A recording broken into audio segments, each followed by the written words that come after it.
ml, isang kutsara 3 times a day. Nung Adults po Adult, yun. Pero ito po, pwede rin to sa Pambata. mga bata. Nakasulat naman kung 1 teaspoon, kung ano man. Okay, binibigyan. So, ito din po, everyday iniinom. Iniinom ko. Hindi kung kailan lamang kayo nagtitibe o constipated. So, pag ganun, hirap na ho kayo nun eh.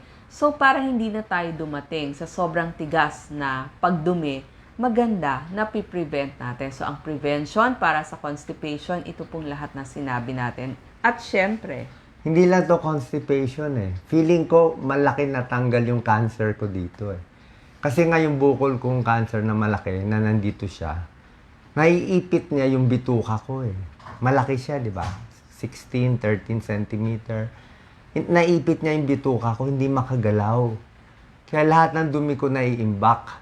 Kaya nga paglabas ng dumi ko, naku, sa mga may cancer patients, kapwa ko, iba yung amoy. Parang amoy cancer ang lumalabas Kaya sabi talaga, ilabas mo lahat yan. Tsaka mula nung nalalabas ko na yung dumi ko, nawala na yung mga paninilaw ko. Gumanda na yung kulay. Kasi nalabas nga yung basura sa bahay. Sa bahay ng katawan natin. So, yan din yan. Okay? Siyempre, kailangan advice ng doktor nyo. Depende sa cancer nyo. General advice lang to. Tapos sa ihi, ganun din. Okay na tayo sa tae, di ba? Yung tubig kasi, water, depende sa pinaka-important. Hindi rin And I will explain. Dati pinapainom ko kayo 8 to 10 glasses of water. Ang problema, kung may sira namang kidneys nyo, magmamanas din kayo, hindi rin kaya. So, magagawa mo lang, kung may sakit 8 to 10 glasses, pero may kasabay na gamot na hindi nila magagawa on their own. May kasabay akong Lasix tsaka Aldactone. So, pag uminom ako ng tubig, meron akong pampaihi. Meron pa ako ininom na pampaihi para lumabas siya. So, pag nagmamanas kayo, average water lang, 6 glasses, hindi rin pwede sobra dami. Pero yung pagdumi, yun lang po nabibigay natin tip. Yes, Doc Lisa? Yes, pero dun po sa mga bata na makikita ng nanay, laging matigas ang dumi. Para po hindi kayo magka-almoranas kasi napakaraming tao may almoranas. Huwag ho natin patigasin yung tae natin. So, kailangan laging malambot yun. So, bata pa lang inumpisa na. So, syempre, tamang dami ng tubig. So, yung mga kids, papainumin niyo palagi ng tubig. Tsaka yung mga normal people, yung mga nagtatrabaho, yung mga 20s, 30s, 40s, na pag nasa trabaho at opisina, nakakalimutan na nilang uminom ng tubig. So, dapat iinom tayo ng sapat na tubig para hindi na tumigas yung ating dumi at makaihi tayo palagi. Kaya sasabihin mo, Doc, last na lang, kung ano nangyari sa'yo. Diba, kinuwento ko sa inyo na nasobrahan ako ng 22 pounds of water or tae, napuno ako ng katawan ko. Kasi nga, palaki na yung bukol, paipit ng paipit, pakonti na lang pakonti ang nadudumi ko, pati ihi ko na pakonti, naipon na naipon Diba? Sa ordinary tao, ihi, dumi, maganda. Kaya kung may sakit kayo, matanda na, dapat regular talaga yung pagdumi. Gawan nyo ng paraan. I think, maginhawa, mas maliit ang tiyan. Kahit may sakit kayo, mas hahaba ang buhay. Okay? Practical tips, parang sino ba may sakit dyan?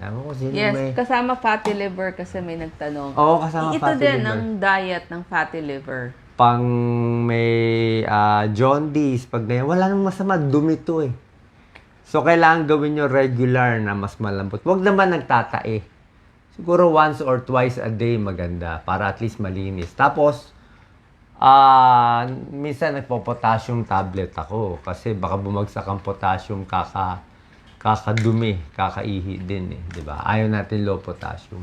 Kaya pwede ka rin magprutas, pero minsan potassium tablet no choice tayo Okay, so yun lang po, konting tips. Sana nakatulong to. Doc Lisa, final words? Yes. So, sa mga nanay na nag-aalaga ng mga anak, saka sa kanilang mga asawa, iwas sa pagtitibi. Kailangan laging maganda yung pagdumi natin para hindi tayo magka-almoranas. Ito rin po ang gamot sa almoranas. Kasi lalabas ang almoranas kapag sobrang tigas ang tae natin. So, para maiwasan yon pati sa mga buntis, wag ho tayong masakit ho kasi almoranas, nasusugat yung puwet natin, dumudugo. So, iwasan na natin na dumugo pa yung puwet natin. So, maganda, pinalambot na natin yung dumi natin.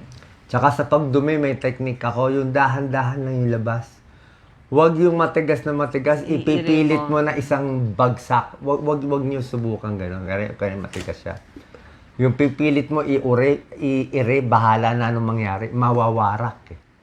Kung ito yung mawawarak siya. Hayaan mo lang siyang masakit. Hayaan mo siyang dahan-dahan magpunit. Dahan-dahan lang. Tapos minsan relax mo muna, pahinga ka. Unti-unti lang. Unti-unti lang. Di bali siya mapunit, pero unti-unti lang. Para maliit lang yung hiwa. Kasi pag binigla mo, dati nagalit na ako nun eh. Pag binigla mo, dudugo kasi talaga eh. Bubuhos ang dugo, delikado. Baka mapunit yung muscle. So, konting tiis, parang nanganganak din. Unti-unti, pag lumambot na ang dumi, medyo luluwag na yung konti. Okay? Sana po nakatulong. God bless po. Thank you, thank you. God bless you. Sino daw may sakit? Ano lang to, style lang to. Walang buhok.